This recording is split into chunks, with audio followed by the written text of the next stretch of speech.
Hey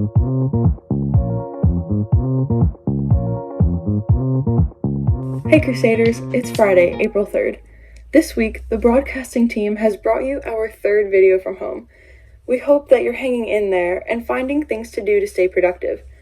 I'm filming in my room to avoid the droopy weather outside. Week 3 has just been full of news. I've been trying to stay out of news that's upsetting, so I've been practicing some fashion styling in my free time. Speaking of fashion, did you see Chanel is planning to produce face masks in France? The designer wants to support hospitals in need of more supplies. Prototypes are currently being worked on. Production will begin once French authorities approve the masks. This is good news for those employed by Chanel, since the company will not be temporarily laying off any of its 4,500 employees. Chanel isn't the only clothing maker chipping in to help.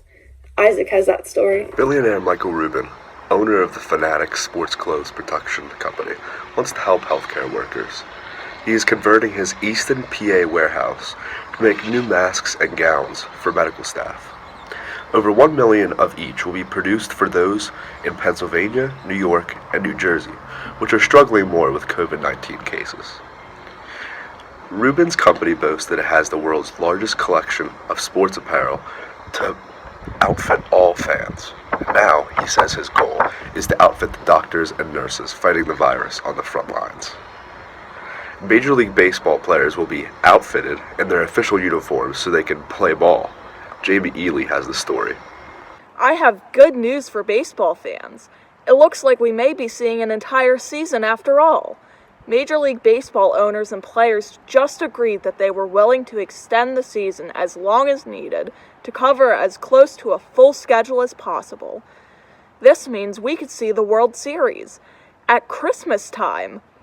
They discussed playing in empty ballparks, playing lots of doubleheaders, and expanding the playoffs from 10 teams as remedies to ensure they play a full schedule.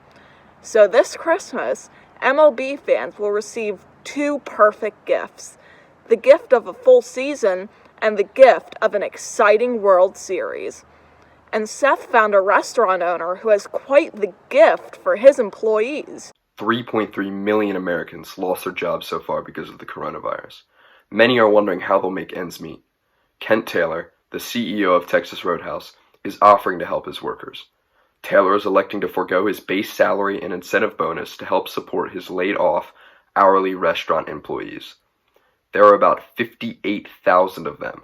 Taylor's salary is more than $500,000. With bonuses, he makes more than $1.3 million a year. This could help some folks in our area.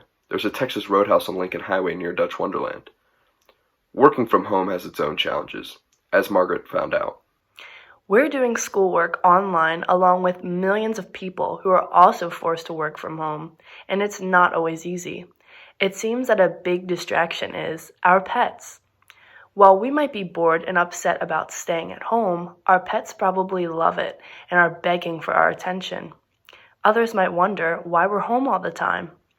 I asked some of my friends to send me pictures of their pets during quarantine. Some seem pretty happy, while others don't seem too amused. We'll see how long it takes before they start getting tired of us. How are we filling the time? For Anthony Prisco, it's all about the music. How much music have you been listening to lately? For me, I don't know a time where I don't add these things in. Well, last Sunday, some of our nation's top musicians got together to bring us a concert for all of us that can't go outside. It was Fox's I Heart Living Room for America concert.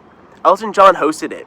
Mariah Carey, Billy Joe Armstrong from Green Day, the Backstreet Boys, and Tim McGraw also performed some of their hits in hopes to raise some spirits in this difficult time. Some teenagers in Maryland raised some spirits when they banded together to help some very special teens. Rachel Hauser tells us all about it. I know many of us are being affected by the virus, but I got to thinking how much the elderly people are really being impacted by it all. Older people are at a much higher risk of getting really sick from the virus. Many are afraid to go outside at all. Well, a few teens in Maryland started a movement to grocery shop for older people in their neighborhoods. They started with their grandparents, but when word got around, a lot more people asked for help, so they recruited volunteers. The 2 boys say that they maintain proper social distancing tactics by wearing gloves, wiping down bags, and dropping off the items outside the house. This is just one of the many ways communities are coming together during these tough times.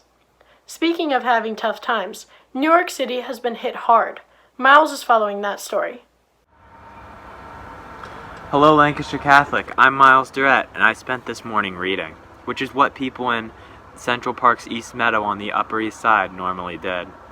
However, it's been converted into a 68-bed field hospital designed as a respiratory care unit. All through the meadow, there are white tents, each equipped to treat coronavirus patients. On Monday morning, the USNS Comfort entered New York Harbor, where it will provide another 1,000 badly needed hospital beds.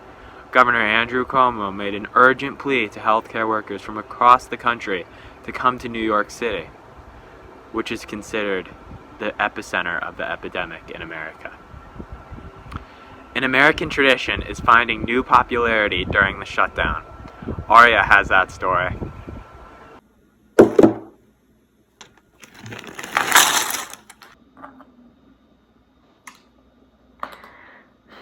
Since I have a lot of free time now, I've been doing some jigsaw puzzles.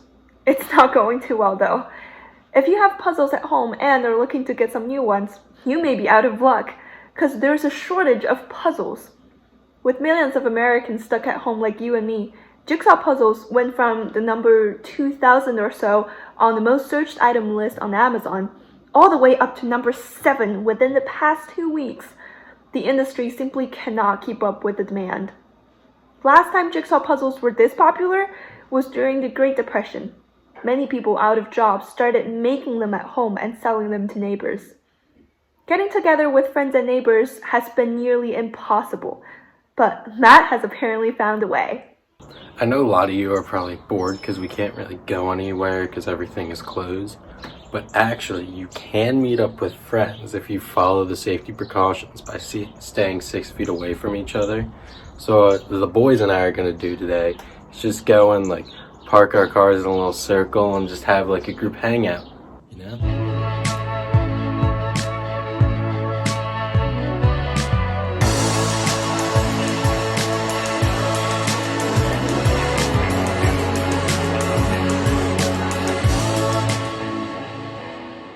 Just came back from meeting with the boys. Nothing too crazy. It was kind of fun. Just caught up with them a little bit. But I came back and I was going to go play tennis with my sister. But in Ephrata, they shut down all the tennis courts and playgrounds and basketball courts. They took down all the netting for the basketball and tennis courts, and they have caution tape around the playground. So now I'm just stuck at home the rest of the day. So I'm going to be at home and I don't know what I'm going to do. But I know Katie's been spending a lot of her free time in the kitchen. Being in our 3rd week of quarantine, things can get very boring. I've been trying to keep occupied by doing things such as going for walks, going for runs, watching Tiger Kings, and cooking. So I'm going to make some pancakes. To start off, add 1 cup of pancake mix. Now crack 1 egg into a bowl, whisk it up, and add it into the mixing bowl. Next, add 2/3 of a cup of milk to the mixing bowl. Once you've done all that, now mix it together until it's a thick batter. Once that's all done, you're now ready to pour your pancake mix onto a griddle and cook. Now flip them once they're golden brown. Now you can add whatever you want and enjoy. Our classmate Michelle Lee is having no trouble filling the time at home. I have a new activity keeping me busy in my room, packing. I have to gather all my stuff because I'm flying back to my home country, Korea, this Sunday. Prom is officially canceled and it seems like school isn't going to open for the rest of the year. So a lot of international students from our school are leaving the country or planning on it. If the school opens, we will continue school through online classes from our home countries. It is really sad to leave without saying goodbye to you guys in person. We will miss you a lot, and don't forget to stay safe. And we'll miss you too, Michelle. So we made it through week 3. We'll end today by showing you some of our classmates' artwork that was recognized in the Young Artists and Scholastic Art Show. Have a happy Easter weekend, Crusaders. When the world is trying to break it down, there's no easy way to be found. Don't be discouraged, don't shy away, 'cause you know you're close to shining through when there's nothing Just keep believing, just keep the faith, you'll see. Well, everything's about to change, yeah. It's the start of